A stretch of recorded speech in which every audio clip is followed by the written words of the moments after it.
people are not liking the latest tax changes that came out in the budget. In the full union budget, FM Nirmala Sitharaman pointed out a few things that caught the eye of many taxpayers, that is LTCG and STCG tax for equity as well as property investments.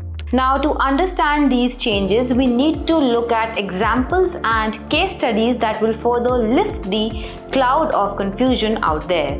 Now, let's start with short-term capital gains. As per Budget 2024, STCG tax on shares or equity mutual fund units will be 20%.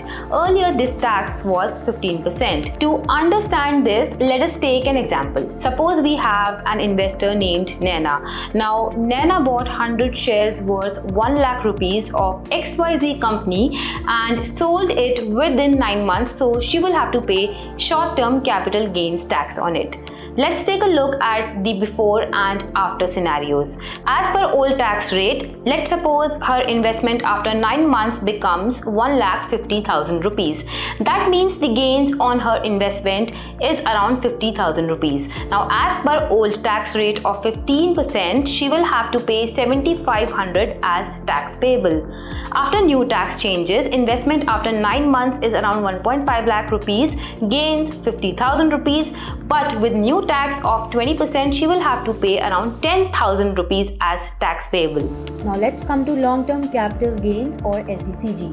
Old tax rate was 10%, new tax rate is now 12.5%.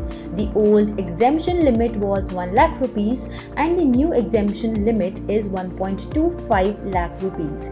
Let's understand this with an example.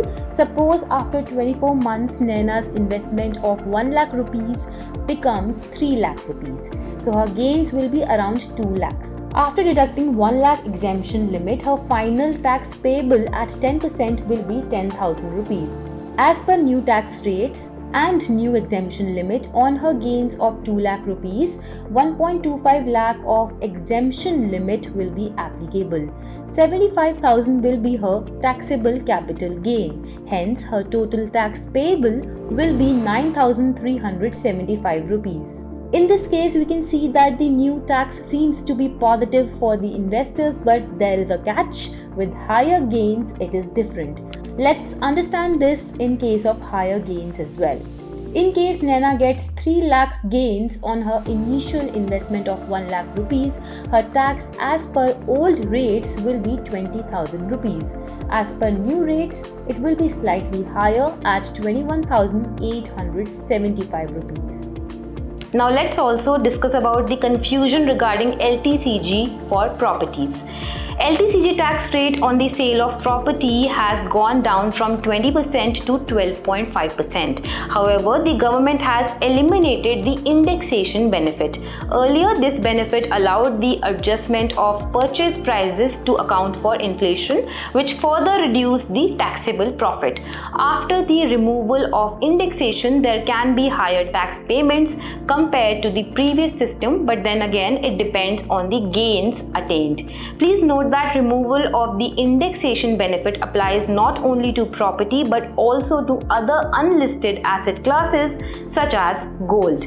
Now let's also understand this with an example. Suppose Naina has gotten rich after a lot of hustling and she has 50 lakh rupees in her kitty. Now she has bought a flat worth 50 lakh rupees.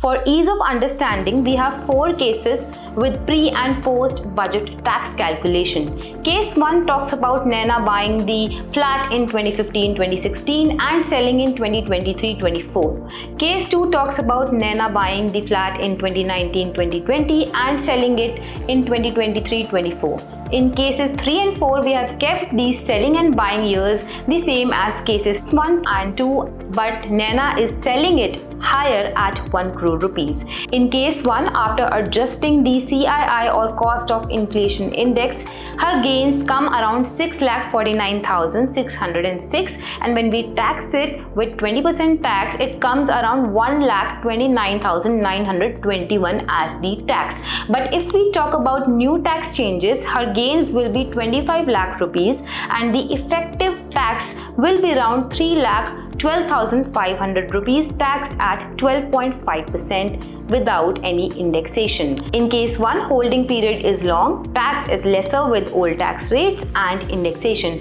In case 2, where the property is bought in FY 2019-2020, tax pre-budget comes at 2,95,848 and tax with new rates will be the same as 3,12,500 but still higher in comparison to older tax with indexation. In case of 3 and 4, the selling price is higher at 1 crore rupees. In both the cases, the new tax seems more beneficial for the investors in terms of tax calculations. For longer and shorter holding periods, both final taxes payable are more with old tax rates. Now, as per experts, it all depends on the difference between the purchase price and the sale price. If the difference in selling and purchase price is large, then loss of indexation option may not pinch, a comparison of case 1 and case 3. However, if the difference is not too large, then the loss of indexation option may pinch, a comparison of case 2 and case 4. As per Feroz Aziz, Deputy CEO at Anand Rathi Wealth Limited, this alteration diminishes the attractiveness of real estate as an asset class. Despite the reduction in the long-term capital gains rate to 12.5%, the removal of indexation negates much of this benefit. For example, a property bought for 1 crore rupees 5 years ago, now valued at 1.47 crore rupees, would incur a tax of 7.01 lakh rupees without indexation versus 5.1 lakh rupees with indexation. This results in a 37.54% increase in tax outflow despite the lower tax rate. He added, overall, the elimination of indexation has reduced the tax efficiency of real estate investments, potentially prompting investors to consider alternative asset classes. Tax expert Gauri Chadha said the removal of indexation will make taxpayers shed more taxes when they sell property that has been classified as long-term. This will impact mostly people who have purchased property long ago. We can say the older the property, the higher could be the impact. Maybe in a few cases, the taxpayer could benefit where they sell just after 2 years. This provision's worst impact would be on the economy, as people will keep registry value at a minimum just above the circle rate, and therefore black money circulation will increase. Well, that is all for today. Stay tuned to ET Markets for more.